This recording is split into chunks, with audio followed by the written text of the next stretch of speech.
Aspire ABA Center Europe. We are an ABA agency located in Europe, helping children who are dealing with behavior problems, ADHD, autism, or developmental delays.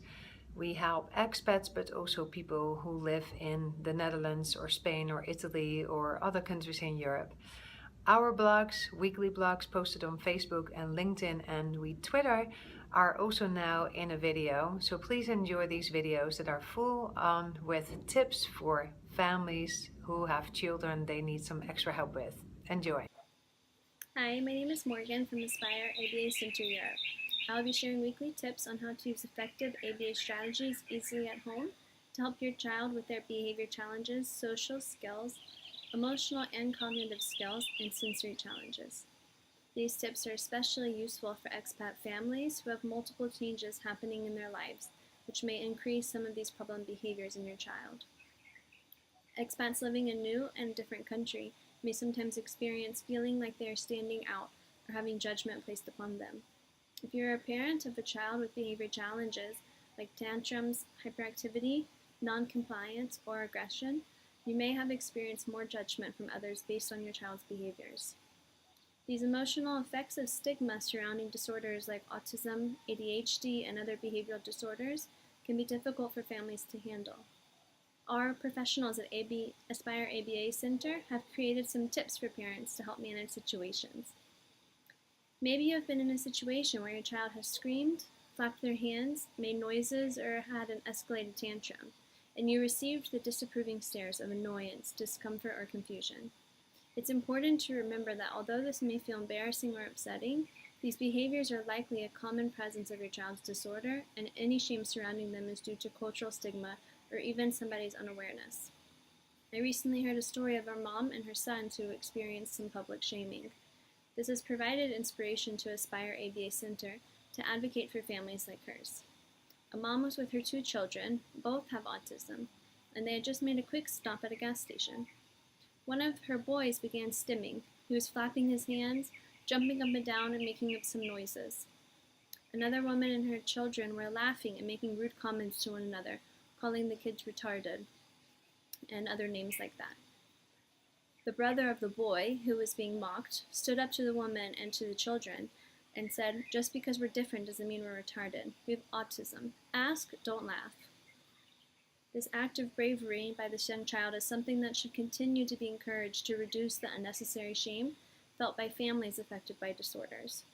By spreading awareness of presentations of disorders and behavior challenges, including stimming, scripting, obsessive compulsions, hyperactivity, other challenges like this, our culture can begin to accept these behaviors and reframe how they are viewed.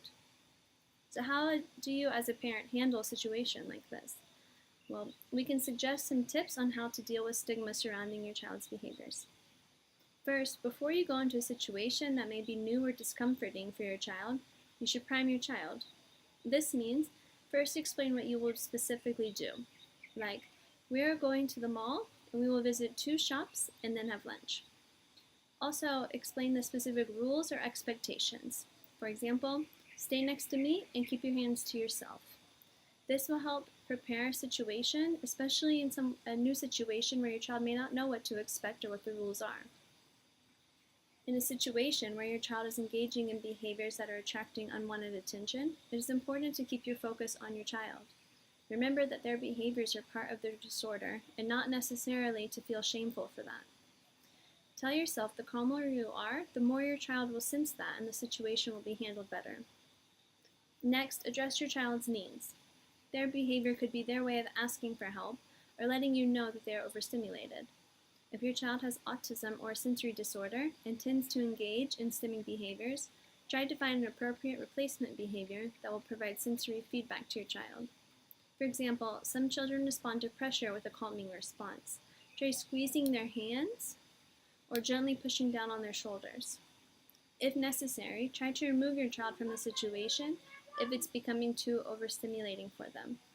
Often a calming break away from all the stimulation, just for several minutes, will even help relieve the situation. If the behavior is beginning to escalate, tell surrounding people to please give you some space. For example, you can say, "My child has say the diagnosis, and please give us some space. He becomes overwhelmed when surrounded by people. Another briefer way of doing the same thing is to ahead of time make small cards, like a little business card, that says something like, my child has blank and he needs blank. So in these circumstances, you can just hand the card to people who are staring or asking questions and you really need some space in that moment. This way people are quickly informed and know what the right thing to do is. An important tip is to stay calm. Your child responds to how you are addressing the situation as a cue for what's expected. So by staying calm and composed, you're giving a nonverbal reminder of what calm is expected to look like. To most quickly and effectively minimize the situation, remember to provide positive feedback to your child when they are beginning to calm down. This helps them understand that they are beginning to engage in appropriate behavior and encourages them to continue to do so. I also like to use others' curiosity as a teaching moment, especially in the case of young children. Sometimes children are observing behaviors with curiosity because they haven't seen these behaviors in another individual before. Giving them a brief explanation, such as, he rocks his body sometimes to calm himself down, is a good way to normalize the situation and teach children about accepting differences in others. Our final tip is that for some families, it's beneficial to integrate practicing public outings into your child's behavior plan. With more practice, they will be better equipped to calm themselves in stressful situations or have an understanding of ways to handle stress. If this is something you think would be helpful for your family, let your ABA therapist know.